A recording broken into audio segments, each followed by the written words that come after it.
சகோதரர் பக்சிங் அவர்களின் ஊழியத்திலிருந்து விடாய்த்துணுக்கு ஏற்ற வார்த்தைகள். செப்டம்பர் மாதம் 22ஆம் தேதி. அவருடைய கண்கள் அக்கினி சுவாலையைப் போல் இருந்தது. வெளிப்படுத்தின விசேஷம் 1வது அதிகாரம் 14வது வசனம். கண்களால் அநேக காரியங்களை செய்யலாம். பிரான்ஸ் பேரரசர் நெப்போலியனை குறித்து ஒரு கதை உண்டு. அவனுடைய படையில் அவனுக்கு விரோதமாக ஒரு கூட்டம் எழும்பியது. அவன் ஒரு கூடாரத்தை போட்டு தனக்கு விரோதமான கூட்டத்தாரை ஒவ்வொருவராக தன் கூடாரத்துக்கு வர சொன்னான். அவனுடைய ஆலோசனையின்படியே ஒவ்வொருவராக வரவழைக்கப்பட்டனர். அவர்களிடம் அவன் எந்த ஒரு வார்த்தையும் பேசவில்லை. மாறாக அவர்களை தலை முதல் கால் வரை தன் கண்களால் நோட்டமிட்டான். அவர்கள் பயத்தால் நிரம்பியவர்களாக, நாம் தவறு செய்துவிட்டோம், இனி தவறு செய்தால் அவர் நம்மை கொன்று விடுவார் என தங்கள் தவறை உணர்ந்து கொண்டார்கள்.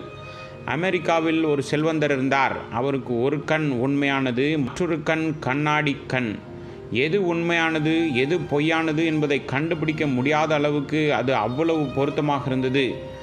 அவன் ஒரு நாள் ஒரு சிறு பிள்ளையை அழைத்து, எது உண்மையான கண் எது போலியான கண் என கண்டுபிடி என்றான். அது தெளிவாக சொன்னது, இது போலியானது என்று. அவன் ஆச்சரியமடைந்து, உன்னால் எப்படி கண்டுபிடிக்க முடிந்தது என்றான். சிறு பிள்ளை சொன்னது, அந்த கண்ணில் அன்பு வெளிப்படவில்லை என்று. கண்ணாடி கண் ஜொலித்தது, ஆனால் அதில் ஜீவன் இல்லை. ஆண்டவருடைய வார்த்தையில் முழுவதுமாக நாம் அன்பை பார்க்கின்றோம். அது நித்திய அன்பு, தெய்வீக அன்பு என நாம் பார்க்கின்றோம். எரேமியா தீர்க்கதரிசியின் புஸ்தகம் 3வது அதிகாரம் 31வது வசனத்தின் கடைசி பாகம். ஆம், அநாதி சிநேகத்தால் உன்னை சிநேகித்தேன், ஆதலால் காருண்யத்தால் உன்னை இழுத்துக்கொள்கிறேன். அக்கினிமயமான அவருடைய கண்கள் நம்மை பயமுறுத்தாமல் மாறாக நம் மீது தெய்வீக அன்பை பொழிகிறது. அவருடைய தெய்வீக அக்கினி நமக்குள் வர வேண்டும் என்று அவர் விரும்புகிறார்.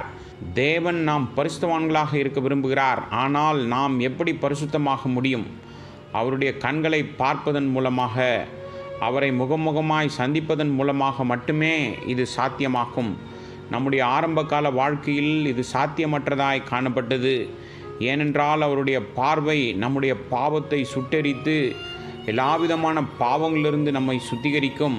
நாம் தொடர்ந்து அவருடைய கண்களை நோக்கும்போது தெய்வீக அன்பு நம்மீது பொழியப்படும்.